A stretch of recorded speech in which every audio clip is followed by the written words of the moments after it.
दिया।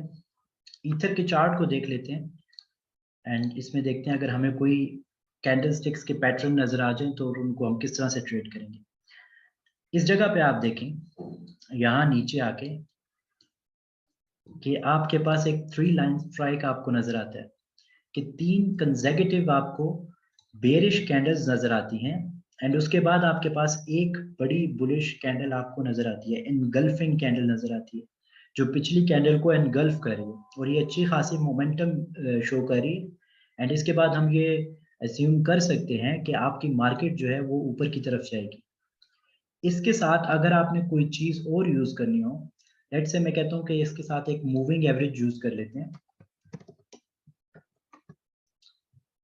Moving average में हम 200 MA को साथ ओपन कर लेते हैं क्योंकि मूविंग एवरेजेस जो होते हैं आपके EMAs हो जाएं या खाली मूविंग एवरेजेस जो होते हैं वो बहुत स्ट्रॉन्ग सपोर्ट और रेजिस्टेंस की तरह एक्ट करते हैं।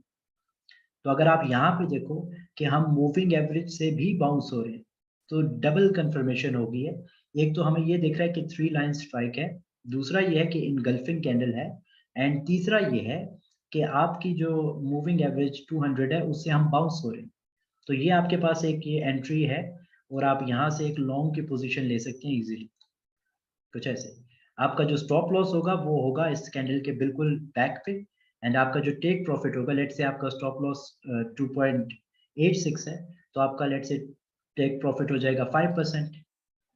तो इस तरह से आपकी ये ट्रेड चलेगी और कुछ ही घंटों में आपका TP हिट हो जाएगा। अब ऐसा है कि इनगल्फिंग कैंडल तो कहने को ये भी है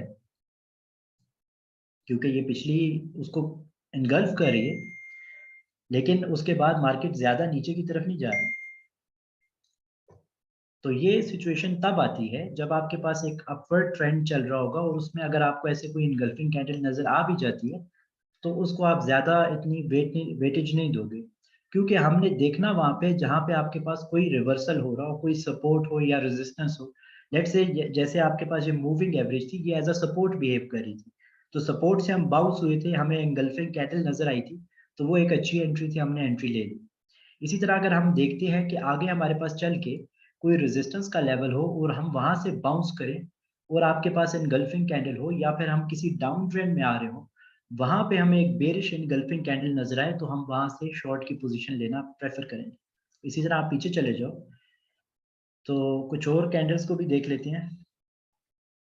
अब आपके पास ये देखें कि 3 कैंडल्स तो हैं कंसेक्यूटिव लेकिन उसके बाद एनगल्फिंग कैंडल नहीं, तो इसका मतलब है ये आपकी 3 लाइन स्ट्राइक नहीं है, ना ही ये एनगल्फिंग कैंडल है।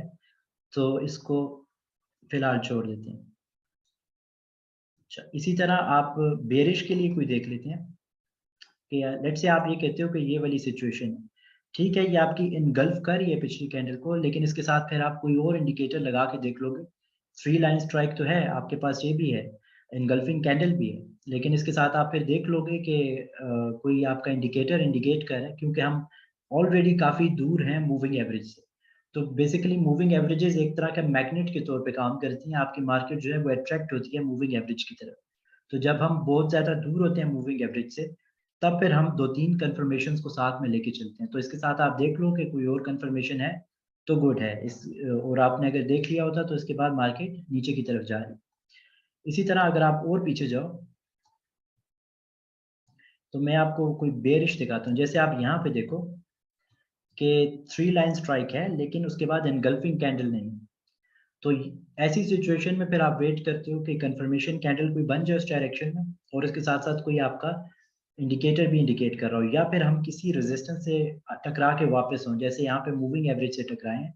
अगर कोई और भी यहाँ पे आपकी सपोर्ट रेजिस्टेंस का लेवल है उससे टकराए हैं तो वो भी एक प्लस पॉइंट हो जाएगा इसके बीच में। तो इस तरह से आप स्पॉट करते हैं एंड आप अगर